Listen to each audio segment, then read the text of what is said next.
అందరికీ సాయిరామ్. హేమాడ్ పంత్ రచించిన శ్రీ సాయి సచ్చరిత్ర ఉపోద్ఘాతము. ఈరోజు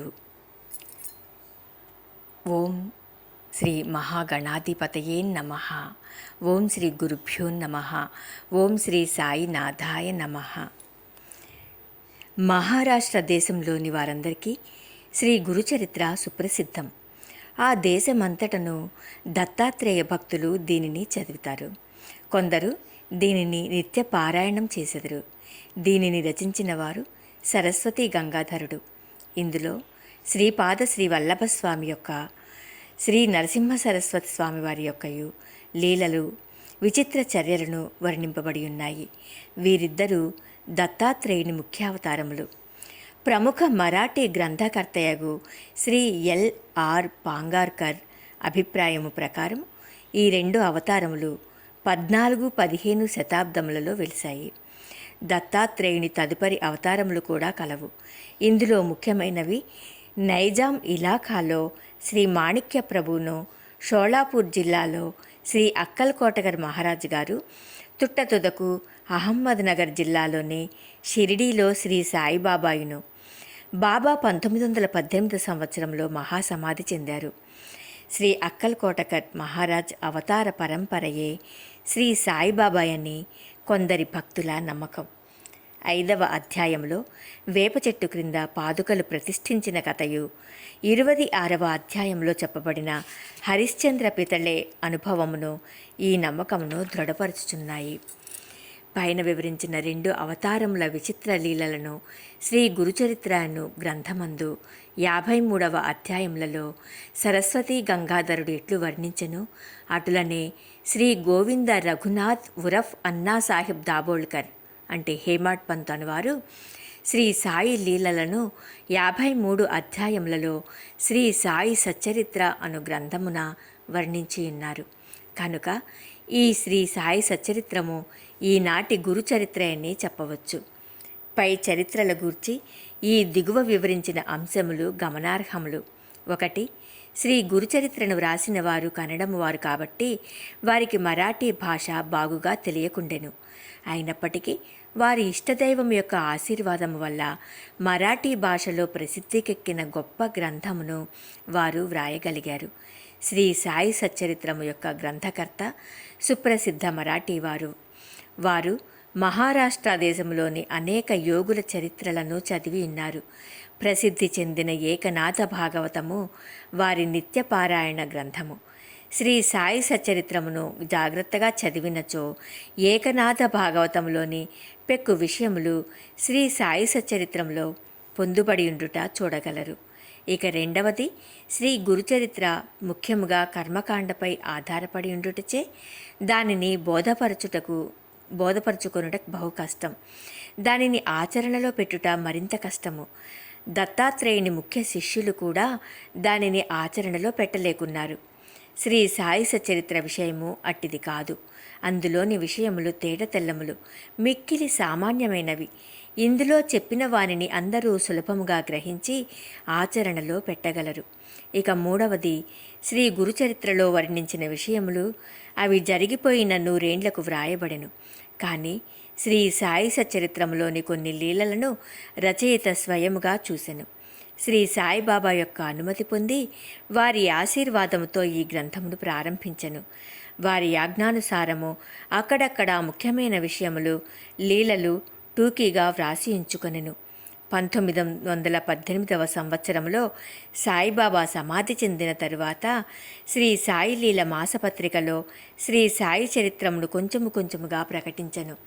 శ్రీ సాయి సచరిత్రం ఈ విధముగా 1923 నుండి 1929 వరకు శ్రీ సాయి లీలలో ధారావాహికముగా ప్రచురింపబడి 1930లో పూర్తి గ్రంథరూపముగా ముద్రింపబడినది. కనుక శ్రీ సాయి సచ్చరిత్రమను ప్రస్తుత గ్రంథము అధికారికమైనది. షిరిడీలో శ్రీ సాయిబాబా సశరీరులుగా ఉండగా దర్శించుకొని భాగ్యము లభించని సాయి భక్తులకు ఈ గ్రంథము నిజముగా ఒక వరము. శ్రీ సాయి సచ్చరిత్రము అను అన్నా సాహిబ్ దాబోల్కర్ కూర్చెను. కానీ ప్రతి అధ్యాయం చివరను శ్రీ సాయి ప్రేరేపణచే హేమాడ్ పంతుచే వ్రాయబడినట్లున్నది. కావున ఈ హేమాడ్ పంతు ఎవరని పాఠకులు అడగవచ్చును. అన్నా సాహెబ్ దాభోల్కర్ మొట్టమొదటిసారి శ్రీ సాయిబాబాను సందర్శించినప్పుడు వారి బిరుదును దాభోల్కర్కు కరుణించారు. ఎప్పుడు ఏ సందర్భంలో ఈ బిరుదును అతనికి ఒసంగారో అను విషయము 2వ అధ్యాయంలో రచయితయే చెప్పియున్నారు. అన్నా సాహెబ్ జీవిత చరిత్ర ఈ దిగువ క్లుప్తముగా చెప్పబడినది. గ్రంథ రచయితయగు దాభోల్కరు 1859 సంవత్సరంలో ఠాణా జిల్లాలోని కేళ్వే మాహిమునందు ఒక పేద ఆద్య గౌడ బ్రాహ్మణ కుటుంబంలో జన్మించారు. వారి తండ్రులు దైవభక్తి గలవారు. దాభోల్కర్ తమ ప్రాథమిక విద్యను స్వగ్రామమందే పూర్తి చేసి పూనాలో 5వ స్టాండర్డ్ వరకు ఆంగ్ల విద్యను అభ్యసించారు. కుటుంబ ఆర్థిక పరిస్థితులంతా బాగుగా నుండకుండుటచే వారు పై క్లాసులు చదువుట మానుకొనిరి. అప్పట్లోనున్న సర్కారు నౌకరీ పరీక్షలో ఉత్తీర్ణులై తన ఊరిలోనే బడిపంతుల ఉద్యోగంలో ప్రవేశించారు. ఆ సమయమందు కులాబా జిల్లాలో మామల్తదారుగా ఉన్న సాబాజీ చింతామణి చిట్నీస్ అనువారు వీరి సచ్చీలతను, బుద్ధికుశలతను, సేవానిరతిని చూసి మెచ్చుకుని తలాఠియను గ్రామోద్యోగిగా నియమించారు. తరువాత ఇంగ్లీష్ గుమస్తాగా వేశారు. పిమ్మట మామల్తాదారు కచేరీలో హెడ్ గుమస్తాగా నియమించారు. కొంతకాలం జరిగిన పిమ్మట అటవీ శాఖలో ఉద్యోగిగా నుంచారు. కొన్నాళ్లకు కరువు సంబంధపు పనులందు ప్రత్యేకోద్యోగిగా గుజరాత్లోని బ్రోచులో నియమితులైరి. ఆయా ఉద్యోగములలో తన బాధ్యతలను అత్యంత సమర్థవంతముగా నెరవేర్చుట వలన 1901 సంవత్సరంలో ఠాణా జిల్లాలోని శాహాపూరులో మామల్తదారుగా నియమింపబడిరి. 1903 సంవత్సరంలో ఫస్ట్ క్లాస్ రెసిడెంట్ మేజిస్ట్రేటుగా బాంద్రాలో నియమింపబడిరి. వారచ్చట 1907 వరకు ఉద్యోగం చేసిరి. తరువాత ఆయన ముర్బాడు, ఆనంద్, బోర్సదులలో పనిచేసి 1910 సంవత్సరంలో తిరిగి బాంద్రాలో రెసిడెంట్ మేజిస్ట్రేటుగా నియమితులైరి. ఈ సంవత్సరమందే వారికి షిరిడీకి పోయి శ్రీ సాయి సందర్శనము చేయు భాగ్యము కలిగేను.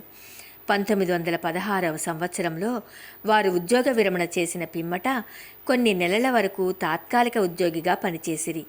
అదీను విరమించిన తరువాత సాయిబాబా మహాసమాధి చెందు వరకు శ్రీ సాయి సేవలోనే పూర్తిగా నిమగ్నులైరి.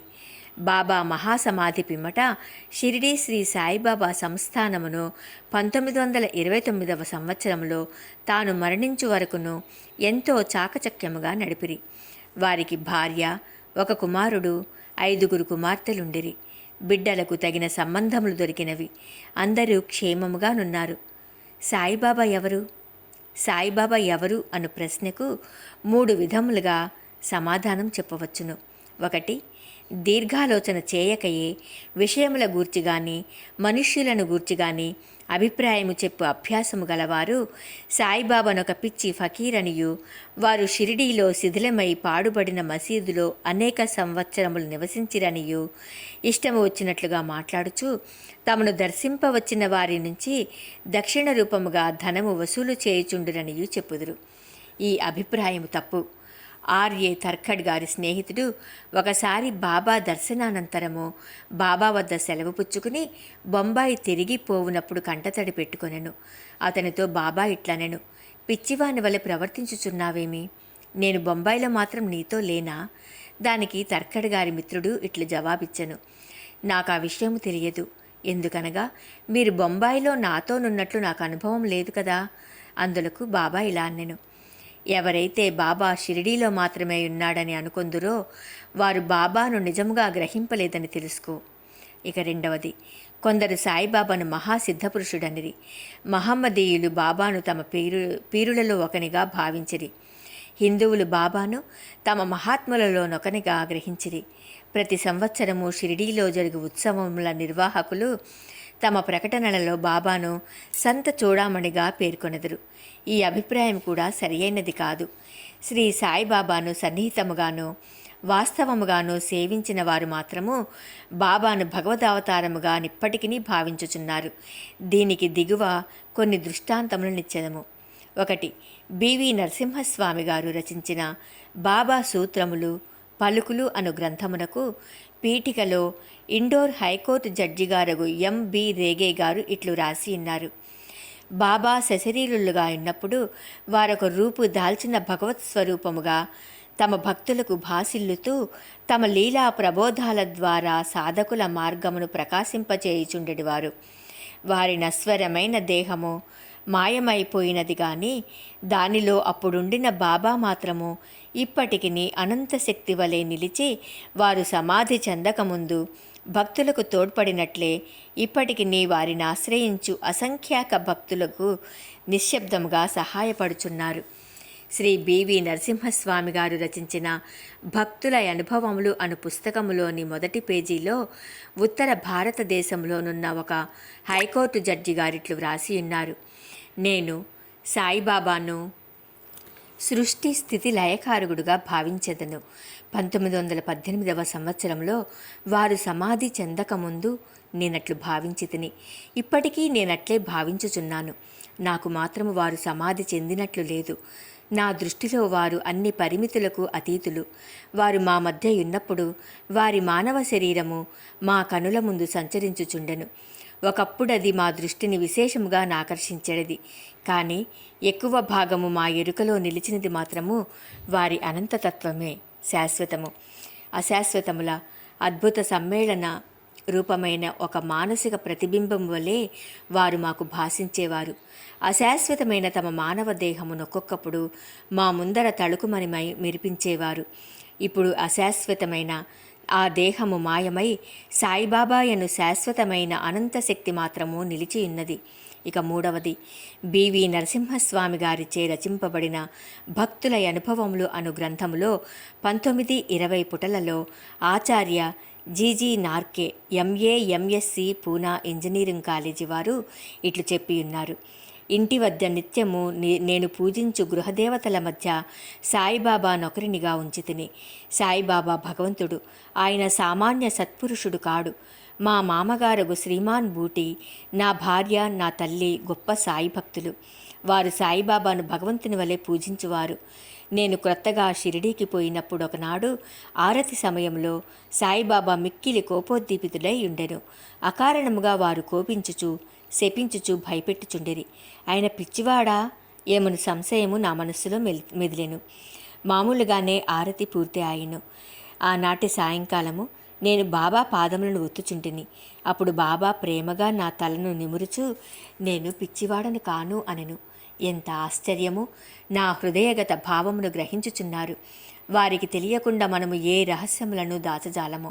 వారు అంతర్యామి, నా ఆత్మ యొక్క అంతరాత్మయని నేను అనుకుంటుని. అటు పిమ్మట వారి అంతర్యామిత్వమును గూర్చి నాకు అనేక నిదర్శనములు కలిగెను. వారు నాతో మాట్లాడునప్పుడు నా హృదయములో కూర్చుండి మాట్లాడువాని వలె మాట్లాడువారు. నా హృదయములో గల ఆలోచనలను కోరికలను గ్రహించుచుండెడివారు. వారు నాలోనున్న భగవంతుడు, వారే భగవంతుడని నిశ్చయించుటలో నాకెట్టి సంకోచము లేకుండెను. ఒక్కొక్కప్పుడు వారిని నేను పరీక్షించుచుంటిని. ప్రతి పరీక్షలో వారు సర్వజ్ఞులనియు వారి ఇచ్ఛానుసారము సర్వమును నడిపించెదరను ఒకే నమ్మకం కలుగుచుండెను. ఇక నాలుగవది రావు బహదూర్ ఎండబ్ల్యూ ప్రధాన్ రాసిన షిరిడీ సాయిబాబాయను గ్రంథమునకు ఉపోద్ఘాతములో గౌరవనీయులను అమరావతిలో ప్రసిద్ధికెక్కిన వకీలును నగు దాదాసాహెబ్ కాపర్డే ఇట్లు చెప్పియున్నారు. శ్రీ సాయిబాబా ప్రతివారి అంతరంగమందు మెదలు ఆలోచనలన్నీ తెలిసిన వాని వలె ఉండి వారి కోరికలు తీర్చుచూ సుఖ సంతోషములు కలుగచేయుచుండెడివారు. ఆయన భూమిపై నడయాడు దైవమనే భావము కలుగుచుండెను. ఇక ఐదవది దాసగణు మహారాజు తమ స్తవనమంజరియను స్తోత్రమునందు సాయిబాబాను జగత్తు యొక్క సృష్టికర్తగాను నిర్మలమైన యంతరాత్మగాను నిత్య శాంతిమూర్తిగాను వర్ణించియున్నారు.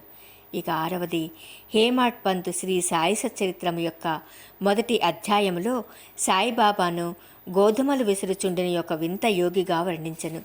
కానీ రాను రాను బాబాతో సంబంధము పెరిగిన కొలది బాబాను భగవంతుడనియు సాక్షాత్ పరబ్రహ్మ స్వరూపుడనియు చెప్పియున్నారు.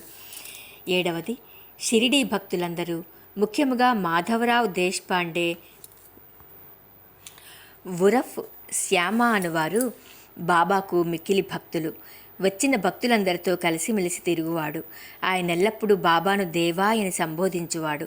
ఈ భక్తులందరి అభిప్రాయములను అవధరించి వారు చెప్పిన దానిలోని యథార్థమును గ్రహించి శ్రీ సాయి అవతార పురుషుడని భావించెదముగాక. ఉపనిషద్ద్రష్టలైన మన పూర్వ ఋషులు భగవంతుడు సర్వాంతర్యామి అను సత్యమును దర్శించిరి.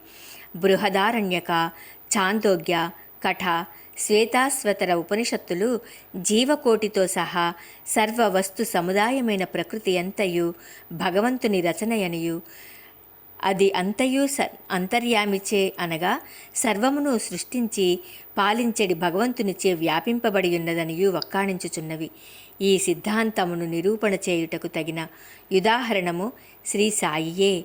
ఈ శ్రీ సాయి సచ్చరిత్రమును, సాయిబాబాకు సంబంధించిన ఇతర గ్రంథములను చదివినవారు తప్పక ఈ సత్యమును గ్రహించి యథార్థమైన శ్రీ సాయిని దర్శించగలరు. ఓం శ్రీ సాయినాథాయ నమః.